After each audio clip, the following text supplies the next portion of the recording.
بسم اللہ الرحمن الرحیم۔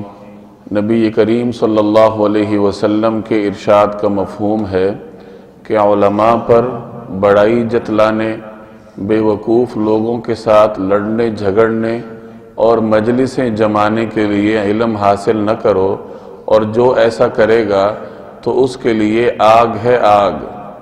یہ سنن ابن ماجہ کی روایت ہے۔ اللہ تبارک و تعالیٰ کو دو چیزیں اپنے بندوں سے ہر عمل میں مطلوب ہیں۔ پہلی چیز ہے تواضع، کہ بندے کے دل میں عاجزی ہو۔ کسی قسم کی بڑائی انسان کے دل میں کسی بھی عمل کے کرتے وقت نہیں ہونی چاہیے۔ تکبر ایک ایسا مرض ہے جو دل کے خانوں میں پوشیدہ ہوتا ہے۔ کوئی انسان ہزار کہے کہ میرے اندر تکبر نہیں، لیکن وہ مرض کسی نہ کسی موقع پہ سامنے آ ہی جاتا ہے، اور اس کا علاج کرنا پڑتا ہے۔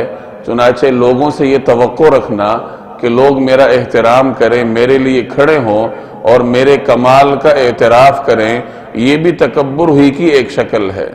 دوسری چیز، اللہ تعالیٰ کو اپنے بندوں سے یہ مطلوب ہے کہ بندہ جو بھی کام کرے اللہ کی رضا کے لیے کرے، خالصتاً اللہ تبارک و تعالیٰ کی رضامندی حاصل کرنے کے لیے ہر عمل کرنا اس عمل کی مقبولیت کی دلیل ہے۔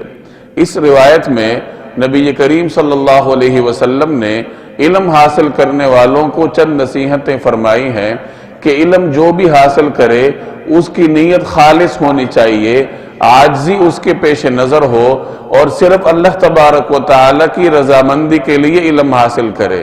اور اگر کوئی شخص علم اس نیت سے حاصل کرے کہ لوگ میری قدر کریں، میرے کمال کا اعتراف کریں، وہ دیگر اہل علم پر بڑائی جتلانے کے لیے، علم کے حصول کے لیے محنتیں کرے، یا اس لیے علم حاصل کرے کہ علم حاصل کرنے کے بعد میں مجلسیں جماؤں گا، تقریریں کیا کروں گا، لوگ میری طرف متوجہ ہوں گے اور لوگ میری تعریفیں کریں گے، میرے گن گائیں گے، اور یا اس لیے علم حاصل کرے کہ میں اس علم کو حاصل کر کے پھر لوگوں پر دلیلیں بناؤں گا اور لوگوں کے خلاف حجتیں قائم کروں گا، جھگڑے کیا کروں گا، جیسے آج کل فرقہ واریت کی شکل میں آپ کے سامنے بہت سارے مباحثے آتے ہیں۔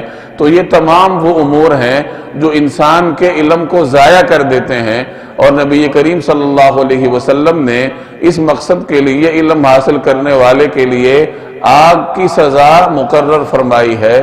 لہٰذا علم حاصل کرنے سے پہلے اپنی نیت کو خالص کرنا چاہیے۔ پہلے علم ایسا حاصل کرنا چاہیے جو نفع مند ہو۔ غیر نافع علم سے رسول اللہ صلی اللہ علیہ وسلم نے پناہ مانگی ہے، اور پھر علم کے حصول میں صرف اللہ کی رضامندی مطلوب ہو، نہ اپنی بڑائی مطلوب ہو اور نہ اپنے کمال کا اعتراف مطلوب ہو۔